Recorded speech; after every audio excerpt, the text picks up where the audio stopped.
I'm in Sausalito looking southward at the Golden Gate and this beautiful, magnificent bridge that spans the 2-mile gap in the hills here at the inlet to the bay,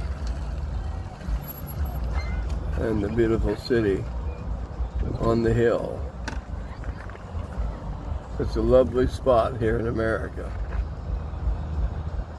For those of you who don't travel, this is for you. That way you can at least see what one of the most spectacular scenes in all of America when it comes to engineering. And I draw notice to the ochre color, metallic red color. Chromate primer is what we used in the old days. This was its color.